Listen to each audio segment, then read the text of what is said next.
Assalamualaikum warahmatullahi wabarakatuh. Kembali lagi di channel Suketir. Semoga kita dan kalian semua tetap diberikan rezeki yang melimpah dan dilancarkan untuk segala urusannya. Di kesempatan kali ini Mang Dayun akan bawakan sebuah cerita yang berjudul Sekte Pemakan Daging Manusia. Bagaimana dan seperti apa ceritanya? Langsung saja kita masuk ke ceritanya.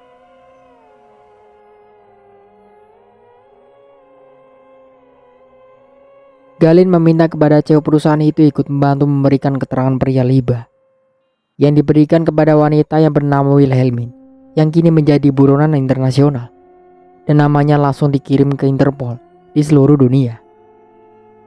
Mereka mencurigai bahwa wanita itu terlibat juga dalam jaringan perdagangan manusia di seluruh dunia. Bermodal dari ditemukannya beberapa bukti yang dikumpulkan, mereka kini mengusut 6 orang sebagai saksi untuk dimintai keterangan dalam kasus penyelidikan ini.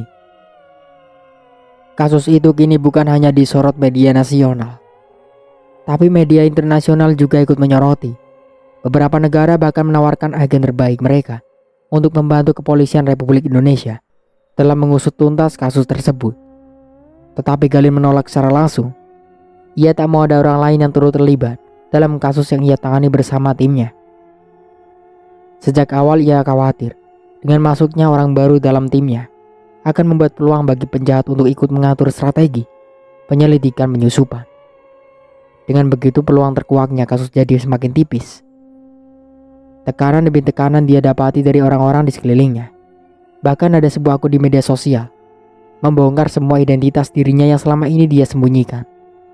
Akun media sosial itu dengan gamblang memajang wajahnya dengan anggota timnya, sehingga akun itu jadi populer. Dibagikan jutaan kali, dilihat jutaan orang di negeri ini, sehingga nama Galin dengan sekejap menjadi populer. Semua orang berharap banyak agar kasus ini terselesaikan dengan cepat, agar mereka tahu siapa dalang di balik kejahatan besar ini yang telah membunuh puluhan anak kecil tak berdosa dengan tega. Sumber demi sumber datang berseliweran, bukannya menambah memudahkan kasus, justru sebaliknya. Kasus ini menjadi semakin rumit karena sumber-sumber informasi yang didapat tak pernah cocok dengan fakta yang ditemukan di lapangan. Populernya Galin di negeri ini bukannya membuat ia bahagia atau nyaman. Sebaliknya, kepopuleran itu membuat dia seperti dikurung dalam penjara yang besar. Kemanapun pergi, ia merasa selalu saja ada orang yang mengikutinya. Belum lagi kelakuan para fansnya yang bertindak di luar kewajaran. Galin mulai merasa stres yang berat. Setiap analisanya beberapa kali selalu saja meleset. Bahkan orang-orang yang sempat ditahan karena dicurigai dapat membuka jalan baru untuk penyelidikan harus dilepas lagi, lantaran semuanya tidak terbukti sama sekali dalam tindakan kejahatan itu. Galin terbiasa bekerja dalam sunyi dan senyap. Kini dia tidak bisa lagi melakukan hal itu. Berisik, sumpah ia rasakan. Bahkan telepon demi telepon tak berguna selalu saja masuk ke handphonenya. Ratusan nomor baru tak terhitung menghubunginya. Kontak WhatsApp-nya penuh dengan pujian dan semangat dari orang-orang yang mengidolakannya. Sebuah surat peringatan masuk ke meja kerjanya. Somasi yang dikeluarkan oleh Kepolisian Republik Indonesia meminta agar Galin segera menyelesaikan penyidikan dengan cepat. Mengingat lebih dari 18 hari tidak ada kemajuan apapun dalam laporan penyidikannya. Posisi Galin semakin tertekan. Bagaimana tidak? Di setiap kepercayaan dipertaruhkan badannya, tiba-tiba keadaan menjadi terbalik 180 derajat. Beberapa pejabat teras kepolisian mengejaknya agar dia menjadi artis saja daripada menjadi polisi akibat dia terlalu populer dan terkenal. Bahkan meja tempat ia biasa mengadakan rapat tak bisa lagi jadi tempat mengatur tiap langkah dan strateginya. Beberapa anggotanya meragukan kondisi Galin yang mulai tidak baik. Rani yang rutin menjenguk Galin berharap mentornya kembali seperti semula lagi. Tak jarang Rani harus bolak-balik ke rumah Galin untuk memastikan Galin dalam kondisi baik. Apa beban bapak? Selain di kantor dan urusan pekerjaan, jangan panggil gue bapak.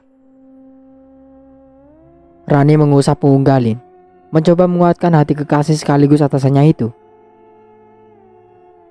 Rani mengambil ponsel Galin, menginstal semua aplikasi media sosial milik Galin, TV di rumah Galin dikembalikan ke dalam kardusnya lagi. Dan beberapa barang yang bersifat terhubung dengan dunia luar semua dikeluarkan Rani dari rumah Galin. Bahkan ponsel satu-satunya media yang dimiliki Galin di rumah itu diambil kartunya. Rani mengganti dengan kartu baru agar Galin mendapat dunia baru. Ayo, lahir lagi seperti dahulu.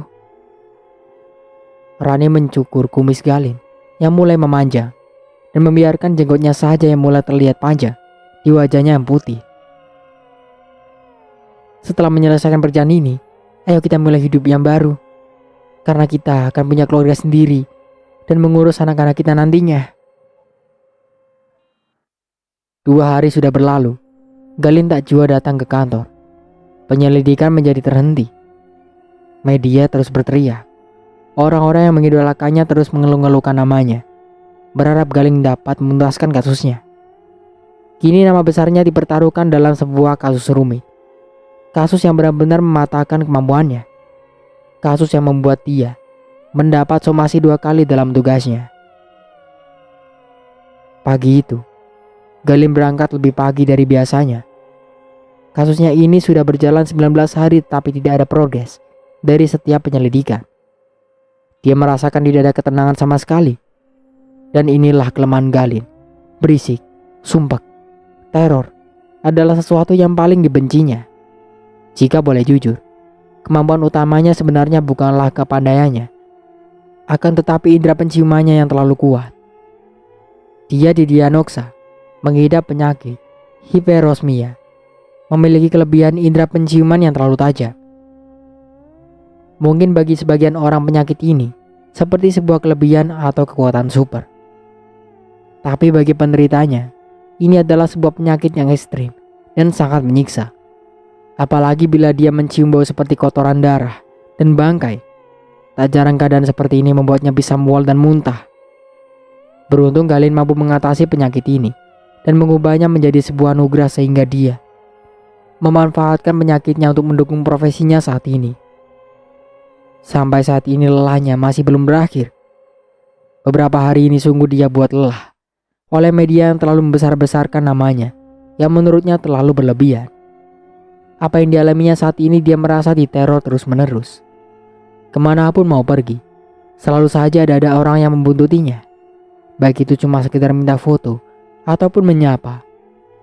Bahkan bukan hanya itu saja, kepopulerannya juga membawa petaka baginya.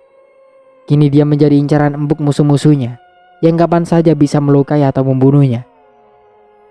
Mengingat begitu besar banyak kasus besar yang berhubungan dengan penjahat besar yang berhasil dia bongkar selama menjadi penyidik di kepolisian. Saat memasuki ruang kerja, Galin sedikit tertegun melihat ruangannya yang terlihat sedikit acak-acakan. Dia membuka laci demi laci yang ada di meja, mencari barang-barang pribadi atau barang pentingnya, namun tak ditemui satupun barang yang hilang. Sekian lama dia berada dalam ruangannya, baru dia sadari ada sebagian yang hilang, yaitu data dari dalam kotak berkas kasus yang sedang ditanganinya saat ini. Keberhasilan dalam membongkar makam palsu menjadikannya menuai banyak pujian. Akan tetapi juga banyak mendapat kebencian bagi orang-orang sebelumnya yang memang beranggapan pesimis terhadap dirinya. Seorang laki-laki menemui Galin. Laki-laki itu tidak asing baginya. Dia adalah Randit, sahabat satu angkatannya dahulu saat magang pertama kali di kota Surabaya. Selamat pagi. Sebuah salam hormat khas militer. Randit terlihat jauh lebih matang sekarang ketimbang dulu saat dia masih sekolah satu angkatan dengannya. Perawakan Randit yang kurus tinggi membuat ia memiliki postur tubuh yang jauh berbeda dengan postur tubuh orang Indonesia pada umumnya.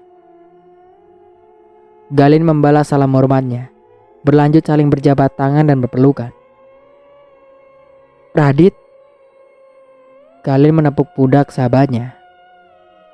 Pelukan hangat bersambut pujian dari kawannya karena sahabatnya itu sudah mendengar nama besar Galin dalam dunia penyelidikan di Indonesia.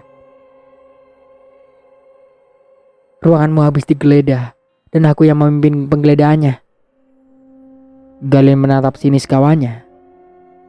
Maaf Lin, Itu salah satu prosedur yang sekarang diterapkan oleh sebagian orang demi menyelamatkan diri dari sebuah fitnah ataupun kejebakan. Apa gue bersih? Candanya. Sangat bersih kawan. Lama tidak bertemu, kedua orang masih terlihat akrab. Canda tawa dan lain sebagainya terlontar serta saling memuji satu sama lain. Dahulu pernah ada satu orang polisi yang terkenal jujur dan bersih. Ternyata dia kepribadian ganda. Dia mengusut sebuah kasus dan mencari korban yang lain, bahkan sampai membunuh. Ternyata pelakunya adalah diri sendiri. Sejak saat itu, banyak petugas-petugas seperti kita yang lebih berhati-hati dalam mengcover pekerjaan dari orang lain. Di mana kejadian itu? Di kota ini. Apa kamu mengetahui orangnya? Iya, aku tahu. Dia dulu mentorku, Pak Ikhwan namanya. Oh itu, aku pernah mendengar kasusnya. Gali mempersiapkan diri. Sebuah surat panggilan terselip di mejanya.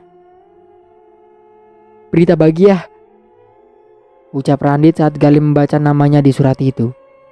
Betapa terkejutnya Gali saat membaca bait demi bait surat yang kini dipegangnya. Hatinya berkata, bagaimana bisa dia harus meninggalkan tugas ini?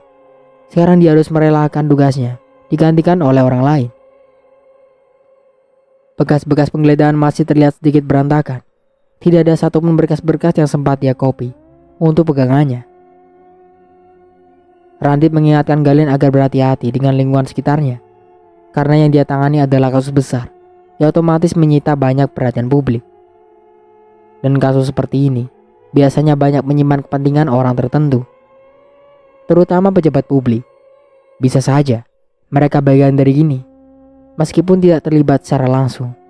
Akan tetapi, bisa jadi mereka merupakan backing kekuatan si penjahat. Mereka ada di mana-mana, baik itu di tempat Galin bekerja ataupun di pengadilan. Begitu banyak tanda tanya di kepalanya dan dia harus mendapatkan jawabannya. Galin mendatangi ruang atasan dan menunjukkan surat yang membuat dia harusnya bahagia. Namun surat itu justru membuat Galin merasa gagal dan sedih. Belum pernah dia menangani kasus seperti ini. Kalaupun ingin menaikkan pangkatnya, harusnya mereka membiarkan dia menyelesaikan kasusnya dahulu, bukan malah diputus secara langsung digantikan dengan orang lain. Masuk. Suara besar terdengar tegas, mempersilakannya masuk. Galin menunjuk sebuah surat keputusan pengangkat jabatannya. Kamu sudah membacanya? Silakan duduk. Dia duduk di sebuah kursi bermatras ungu bertuliskan kepolisian. Ruang selebar 4x4 ber-AC terlihat bersih tanpa ada sedikit pun bau asap rokok. Gordennya berwarna merah, terlihat bagus terpajang di sisi jendela. Gambar burung Garuda di tengah dinding diapit oleh foto dua orang pemimpin bangsa, presiden dan wakil presiden. Maafkan kami nak, atasannya memberi alasan pada Galin. Sebenarnya tidak adil, tapi mereka yang memiliki keputusan ini dan kami juga mau tak mau harus tunduk pada peraturan mereka. Sebuah alasan sederhana ucapan dari atasannya, tapi mewakili segala pertanyaan selama ini. Sebagai seorang penyidik profesional, dia tahu betul ada permainan yang dimainkan oleh top elit pejabat untuk menjegalnya dalam menyelidiki kasus ini. Dan bisa jadi mereka terlibat atas mereka juga, bagian dari pelakunya. Sebuah tepukan di pundak Galin. Kesempatan itu datang satu kali, bila ada ambil cepatnya. Jika kamu tidak mengambilnya, maka kesempatan itu akan jadi milik orang lain. Kata-kata itu masuk ke dalam hati Galin, pendek tapi mengandung syarat makna yang dalam. Galin melangkah kembali ke ruangannya. Hancur hatinya sekarang tidak bisa terlibat lagi dengan kasus penyidikan itu lagi. Dengan sangat pasrah dia pun pergi menjauhi ruang itu, menuju ruang kantornya dan membereskan semua barang-barang pribadinya. Dari ruang tempat biasanya bekerja, mengurai setiap kasus rumit. Galin tidak lagi punya hak lagi untuk bertanya ataupun meminta sisa-sisa bukti. Pekerjaannya dahulu dikarenakan kasus itu bukan lagi miliknya. Akan tetapi, sudah jadi milik Radit.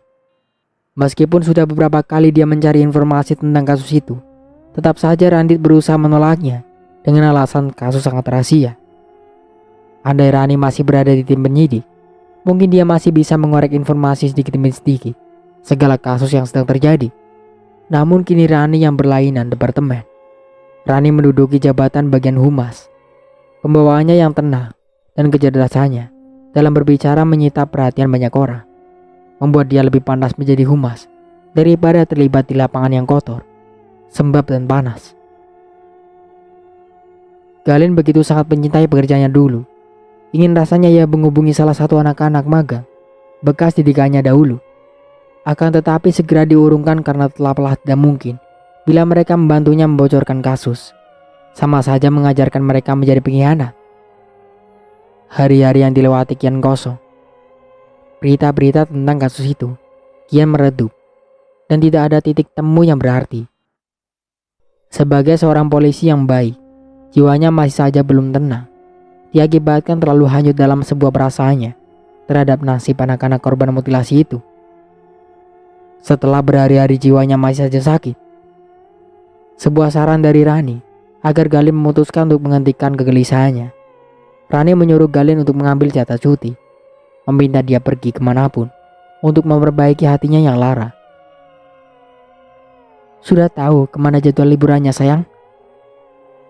Galin menggeleng pada Rani. Saat itu, mereka sedang melakukan panggilan video. Coba Bali. Biaya hidupnya terlalu mahal. Ya sudah, ke Myanmar saja. Galin tertawa. Sebuah ide yang bagus. Mungkin dia harus menjadi sultan di negara orang. Nilai mata uang Myanmar jauh lebih murah dari Indonesia. Membuat liburan di sana begitu sangat murah dan menyenangkan. Bayangkan, dahulu ketika dia tugas di sana, dengan modal uang 500 ribu rupiah, dia bisa menikmati hotel berbintang 5 dengan fasilitas yang nguk. Dengan modal 2 juta rupiah, dia bisa mengelilingi hampir semua daratan negara itu. Oke, aku ambil. Siapkan tiketnya. Siap, Pak Bos. Balas Rani sambil tertawa. Di Myanmar, dia bisa menghabiskan banyak waktu berlibur di negara kecil yang subur itu. Galin bersiap menyiapkan segala keperluannya untuk 12 hari menyelesaikan masa cutinya yang akan dihabiskan di Myanmar. Sebuah tiket pesawat sudah di tangan dan rencananya hari ini dia berangkat ke Jakarta melalui Bandara Haji Hasan Sampit, lalu lanjut berjalan ke Yangon. Perjalanan dari Sampit ke Jakarta memakan waktu kurang lebih 1 jam. Siang itu Galin baru saja sampai di Bandara Soekarno-Hatta. Selama dalam perjalanan dia mematikan handphonenya. Setelah sampai dia duduk dulu, meminum secangkir kopi pahit di sebuah kafe di bandara. Saat handphonenya menyala sebuah notifikasi pesan masuk ke Google emailnya. Dia melihat email itu berasal dari kantor kepolisian negara di Raja Malaysia. Dan dalam surat elektronik itu pihak kepolisian kerajaan Malaysia meminta kepada Galin agar bersedia membantu sebuah kasus, di mana kasus itu begitu serupa dengan kasus yang terjadi di Indonesia saat ini.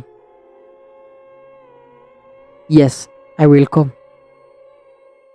Galin menjawab dengan semangat, sembari memesan uang tiket pesawat via aplikasi. Kalau sudah begini bukan lagi perkara soal uang. Menyuruh Galin berhenti menjadi seorang penyidik sama saja menyuruhnya mati. Baginya pekerjaan itu adalah tujuan dari hidupnya. Kecintaannya pada dunia seperti yang dia tekuni membuat dia seperti mempunyai marwah, 2 nyawa dalam hidupnya.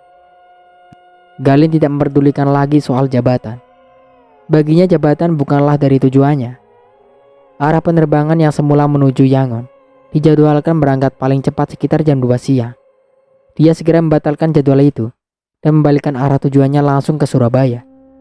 Dari sana dia akan langsung berangkat menuju Kuala Lumpur. Selama dalam perjalanan sungguh begitu banyak teka-teki. Pertanyaan memenuhi isi kepala. Pikirannya akan kasus itu kembali saat mencuat berita semacam itu juga ditemukan di Malaysia. Semangatnya kembali. Jiwanya seolah bangkit lagi. Dukungan dan support dia dapatkan kembali. Beberapa dokumen yang dikirim melalui surat elektronik dari kerajaan Malaysia, dia pelajari bab per bab, nyaris sempurna dan sama. Mereka mempunyai pola yang sama dalam melakukan beberapa kali aksinya, bahkan meninggalkan jejak yang hampir sama di setiap negara. Sejauh ini, sudah ada 4 negara di ASEAN yang sudah mengonfirmasi aksi mereka dalam mutilasi anak kecil. Pola yang mereka pakai dengan cara membeli beberapa yayasan yang sudah berdiri, gunanya memudahkan administrasi sehingga mereka tidak lagi disibukkan mengurus akta-akta penting.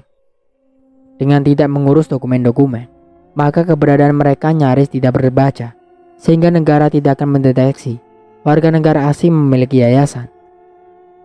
Otomatis dengan begitu operasi mereka nyaris tidak diketahui oleh siapapun, baik itu di tingkat daerah apalagi nasional. Belum lagi aksi sosial mereka begitu halus, guna mendapatkan berbagai simpati dan perhatian dari kalangan bawah. Bahkan di beberapa aksi sosial, mereka di masyarakat begitu banyak menuai pujian di lingkungan sekitarnya. Laporan mereka ke dinas sosial negara bahwa tempat mereka melakukan aksi terkesan baik-baik saja dengan menggunakan sama yayasan lama. Setelah waktu berjalan tak kurang dari 1 tahun, barulah mereka memulai aksinya dengan menculik anak-anak. Sesampainya Galen menginjakkan kakinya di Kuala Lumpur International Airport, hal pertama yang dilakukannya adalah memastikan maskernya terpasang sempurna pada mulut dan hidungnya, karena penciumannya yang begitu rentan terhadap bau tajam. Galen disambut seorang wanita cantik, berbadan ramping setinggi wanita usia pada umumnya. Di dada wanita itu tertulis sebuah tulisan ember, GFR Surabaya. Tulisan itu adalah kode yang biasa dipakai oleh Arjen agar mereka tidak terlalu banyak bertanya, hingga keberadaan dan jejak mereka tak terekspos media ataupun musuh di sesuatu wilayah. Saya membawa buah durian dalam kasut saya. Agar tidak salah tumpangan, Galen menanyakan sebuah kode protokol agen guna memastikan dia tidak salah jemput. Kode itu dikirim oleh polisi Malaysia sebagai password. Berapa kos kasut awak? Wanita yang menanyanya balik. Untuk 1 cawan ais. Kode diterima. Lalu wanita itu mempersilahkan Galen masuk ke dalam mobil yang sejak tadi sudah disiapkan untuk menjemputnya. Selama perjalanan nampak gedung-gedung pencakar langit gagah berbaris-baris di hadapannya. Suasana kota yang panas tak berbeda jauh dengan kota Indonesia. Hanya saja jalanannya tidak begitu macet. Lalu lalang roda 4 nampak santai meskipun jalanan yang sudah lenggang. Tidak ada komunikasi di antara mereka berdua selama perjalanan. Wanita di sampingnya terlihat begitu tangguh dalam mengemudi. Tangannya yang halus nampak begitu lihai memainkan setir mobil. Jalanan demi jalanan, belokan demi belokan dilewati sampai akhirnya mereka sampai di sebuah gedung besar di tengah kota Kuala Lumpur. Gedung setinggi 30 lantai didesain begitu mengganyah. Tiap-tiap sisi bangunan terlihat rapi dan indah. Ornamen-ornamen mahal terlihat dominan menghiasi tiap sisi bangunan. Mari saya antar, tas Anda biarkan bersama saya. Wanita itu membawa tas ranselnya yang beratnya sekitar 15 kilo. Akan tetapi tangan wanita itu tetap tegap, seolah tidak ada beban saat dia membawanya. Sebuah ruang pertemuan disiapkan. Di dalamnya sudah menunggu sekitar 12 orang. 4 diantaranya adalah warga asing seperti dirinya. Selamat datang, Mr. Galen. Silakan duduk. Sebuah sambutan hangat dari kawannya saat dahulu sama-sama menyelidiki kelas militer di Amerika. Dia adalah warga negara asli Malaysia. Masih muda sama sepertinya. Laki-laki itu nampaknya memiliki posisi yang penting dalam politik di Malaysia. Terima kasih sambutannya. Saya merasa seperti sedang syuting film Hollywood. Beberapa orang di ruangan itu tertawa mendengar candaan Galen. Sebuah gambar ditampilkan di layar proyektor menampilkan gambar wanita Indo-Eropa. Lalu kawannya berkata, "Ini adalah Margaret Christine, perempuan keturunan Belgia Indonesia. Perempuan ini berada dalam lingkar jangkauan pencarian kami."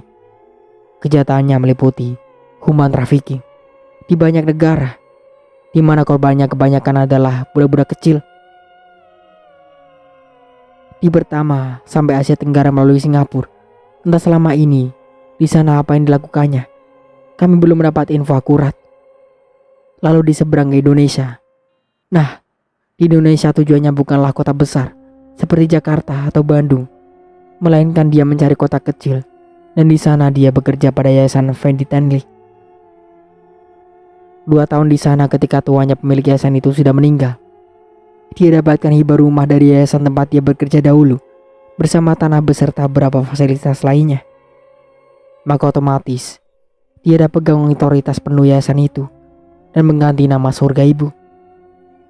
Nah, lepas dia mengganti cap yayasan itu, dia tak lagi menerima orang cacat, tapi dia lebih pilih budak-budak kecil, dan disitulah perempuan itu memulai kejahatannya. Azhar merangkum segala temuannya dalam rapat sekali mungkin. Hampir tidak ada yang meleset. Apa yang dipikirannya sama persis seperti yang dia bayangkan. Berlangsung lebih dari 1 jam akhirnya rapat selesai. Hanya tinggallah mereka berdua dalam ruangan itu. Untung you anak datang. Andai you tak datang, habislah kami culik ke negara Malaysia. Galin tersenyum kecut. Tangannya sedari tadi memutar-mutarnya, tutup gelas yang menutupi air minumnya. Aku jadi curiga, kejadian di Indonesia sepertinya ulahmu. Tersenyum Azhar. Mau tak mau sepertinya dia harus berkata seadanya.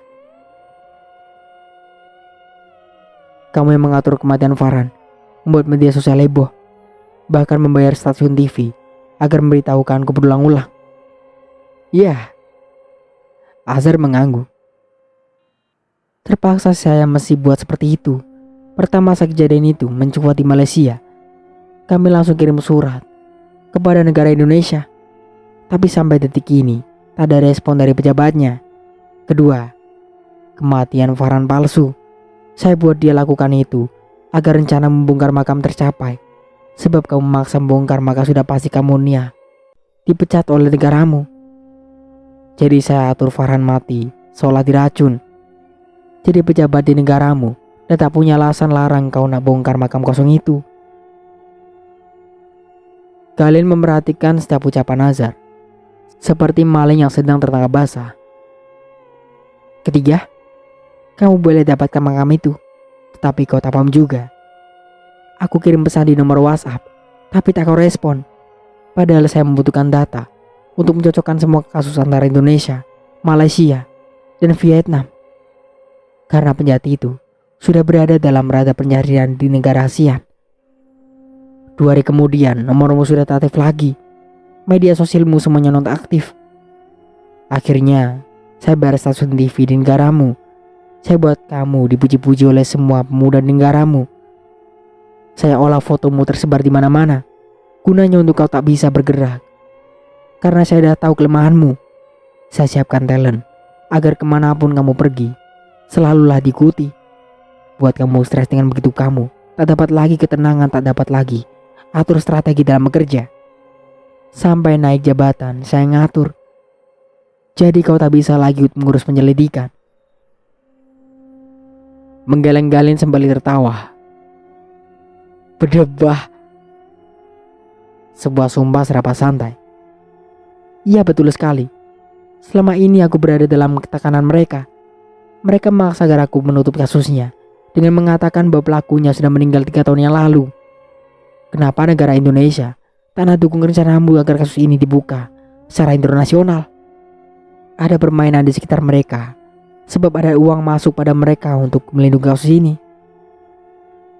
Christine Margaret sebenarnya hanya pelaksana saja, tapi di belakangnya ada kekuatan besar yang melindungi mereka. Azhar membuka proyektor lagi. Ia memutar sebuah video kecil yang menceritakan perkumpulan bawah tanah, yang menceritakan operasi rahasia organisasi bernama Black Hole. Organisasi ini memiliki jaringan hampir di seluruh negara di dunia, kecuali Jepang dan Arab Saudi, yang masih terkonfirmasi bersih dari jaringan ini. Kebanyakan agen dari organisasi ini adalah para pejabat penting di banyak negara. Dengan begitu, mereka dapat begitu leluasa beraksi. Tujuan asal organisasi ini adalah membackup semua kejahatan dunia, yaitu menjual belikan organ dalam manusia yang saat ini begitu menjamur, sehingga lahirlah kasus-kasus mutilasi yang belakangan ini banyak terjadi. Organnya mereka kirim ke Tiongkok dan dagingnya mereka jual pada sekelompok kanibal kaya, sekte, sebuah agama baru menganut ilmu hitam yang tersebar banyak di negara-negara berkembang. Dari mana kamu dapatkan semua data ini? Azhar menarik nafas. Dahulu Malaysia pernah terjerat hutang Tiongkok. Ekonomi negara ini hampir saja lumpuh. Berhutang Perdana Menteri setelahnya paham dengan tujuan Tiongkok di wilayah ASEAN. Lalu Perdana Menteri merekrut semua lulusan terbaik geopolitik Malaysia untuk membaca semua peta kekuatan dunia dan menganalisasi tujuan negara ASEAN. Semua lulusan geopolitik Malaysia dikumpulkan, lalu dibuatlah sebuah badan intelijen negara yang sangat rahasia, di mana perintahnya langsung di bawah perintah Perdana Menteri. Organisasi ini tidak memiliki kantor, tidak memiliki hukum. Mereka bergerak di bawah tanah. Bahkan aku sendiri tak tahu persis berapa jumlahnya. Dari mana kalian mendapatkan dana? Sampai kalian mampu membuat huru-hara di negara lain seperti yang kamu buat padaku. Apalagi membayar media bukanlah harga yang murah. Laporan kami semua langsung ke PM. Jadi kami memiliki dana yang tidak terbatas. Maka untuk perkara ini tidak bisa diselidiki oleh polisi saja, karena jaringan mereka global dan sangat luas. Geopolitik. Dua orang anak kecil bermata sipit dibawa ke sebuah klinik kesehatan di kota Shenzhen, Cina. Anak itu baru saja datang dari kota Ninh Binh, Vietnam. Saat memasuki ruang periksa, datang salah seorang perawat mengambil sampel darah mereka.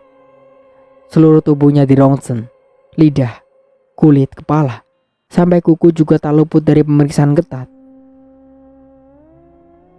Seorang laki-laki berpakaian serba putih dengan kacamata yang dikalungkan di lehernya mengatakan bahwa anak itu lulus seleksi untuk sumbangan transplantasi organ dalam pasien yang kini sedang disiapkan klinik.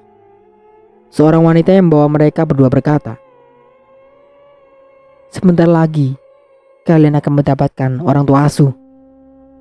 Nampak senyum bahagia dua kakak beradik yang sedari tadi berharap-harap, cemas menunggu hasil tes kesehatan. Senyum polos bahagia tak lagi bisa mereka tahan ataupun disembunyikan.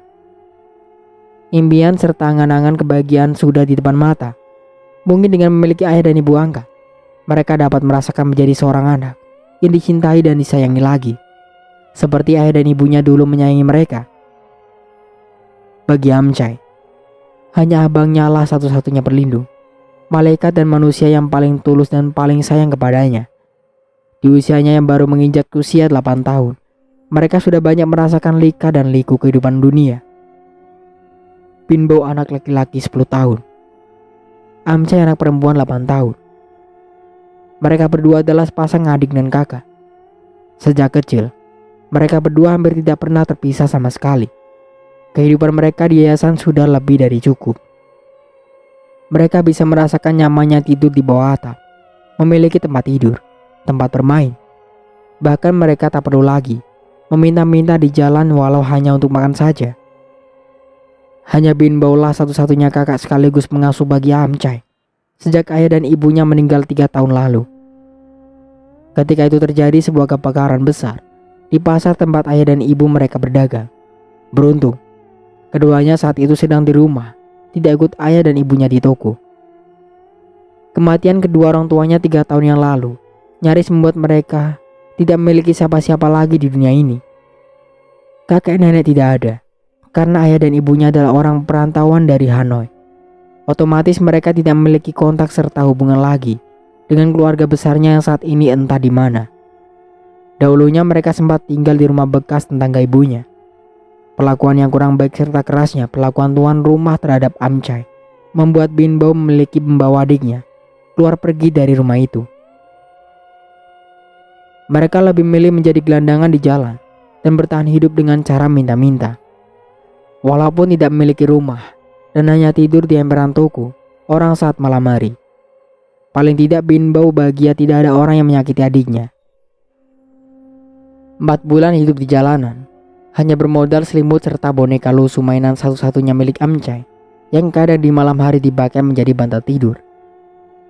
Saat hidup di jalanan, kondisi 2 anak itu begitu memprihatinkan, dekil, lusuh dan bau. Rambut yang mulai gimbal serta kerasnya kehidupan di kota besar yang sangat antisosial membuat mereka harus tahan banting dalam menghadapi situasi apapun. Belum lagi kondisi Amcai yang kadang sering sakit-sakitan membuat Bin Bao terkadang harus meminta dan mengemis pada toko-toko obat di sekitar pasar. Bila beruntung kadang dia mendapatkan makan dan minuman serta obat untuk adiknya, namun tak jarang kadang dia malah diusir. Kehidupan di jalanan mereka lalui lebih dari 6 bulan, hingga akhirnya mereka ditemukan oleh salah seorang pengurus yayasan dan dibawa untuk dirawat dan tinggal di rumah yayasan itu. Tinggal di yayasan Neng Tang Caolong Nanhai atau yayasan kasih sayang, Bin Bao lebih bahagia. Dia dan adiknya bisa hidup lebih layak, mendapat perlakuan yang baik dari para pengurus yayasan. Seorang dokter tampak sedang berdiskusi dengan pengurus yayasan yang membuat mereka ke Cina. Pengurus itu menandatangani sebuah surat, entah itu perjanjian atau apapun itu. Intinya pihak rumah sakit memilih Bin Bao ketimbang Amcai dikarenakan kondisi fisik Bin Bao lebih baik dan lebih sehat. Pengurus itu berkata bahwa orang tua asuh ingin bertemu abangnya sebentar. Mereka ingin menanyai satu hal dan membawa si abang masuk ke sebuah ruangan. Maka tinggallah saat itu Amcai sendiri di ruang tunggu anak-anak. Saat memasuki ruangan, Bin Bao disuruh melucuti semua pakaiannya. Setelah pakaiannya dibuka, dia disuruh berbaring pada sebuah kasur yang sudah disiapkan untuknya. Dalam bahasa Vietnam dia bertanya, "Ini untuk apa? Kenapa aku disuruh seperti ini?" Sebuah suntikan menembus pori-pori kulitnya, mengeluarkan cairan berupa bius. Maka dengan sekejap, Bin Bao tertidur dengan pulas. Sebuah pisau menyayat bagian bawah dada Bin Bao. Suara coretan kulit yang disayat terdengar sangat nyata. Beberapa kali orang mempersiapkan wadah. Darah segar mengalir keluar dari luka sobekan bekas sayetan pisau. Beberapa tisu yang sejak awal memang disiapkan untuk menghapus darah nampak tak mampu menahan banyaknya darah yang mengalir. Sebuah monitor yang menghitung detak jantung berbunyi, menandakan kondisi sedang tidak baik-baik. Total ada 6 orang yang berada di ruangan itu. Mereka nampak sibuk menangani kondisi kritis. Beberapa di antaranya bahkan sampai lupa memasang masker karena pekerjaan mereka sangat berpacu dengan waktu. Lambat sedikit saja, pasien mati. Atau bila salah prosedur, bisa saja jantung yang mereka ambil itu rusak dan tak bisa dipasangkan ke jantung pasien lain yang saat ini tengah menunggu jantung baru. Sudah lebih 2 jam, Amcai menunggu abangnya tak jua kembali. Beberapa kali kadang dia melontarkan pertanyaan penuh harap. Kenapa abangnya tak datang-datang juga? Apakah abangnya lupa padanya karena bertemu orang tua baru?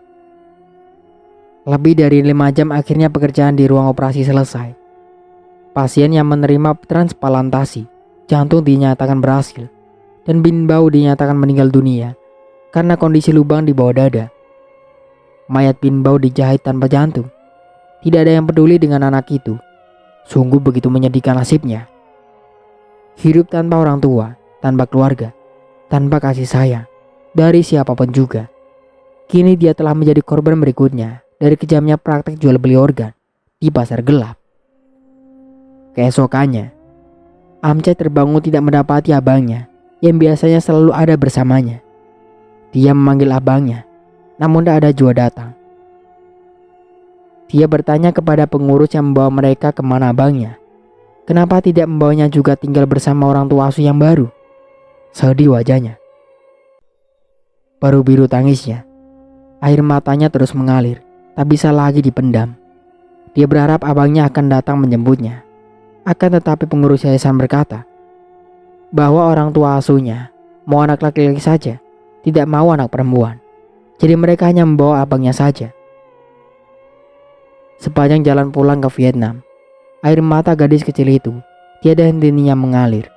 Dia merasa sedih Bagaimana bisa abangnya tega meninggalkannya sendiri dan lebih memilih ikut orang tua asuh baru yang kaya raya daripada bersamanya tinggal di yayasan. Hari-harinya Amsai menjadi hampa. Meskipun memiliki banyak kawan di yayasan, tetap saja hatinya merindukan abangnya. Untuk sementara aku cukupkan dulu ceritanya sampai di sini. Sampai jumpa kembali di part berikutnya. Saya Mang Dayun pamit undur diri. Kurang lebihnya mohon maaf.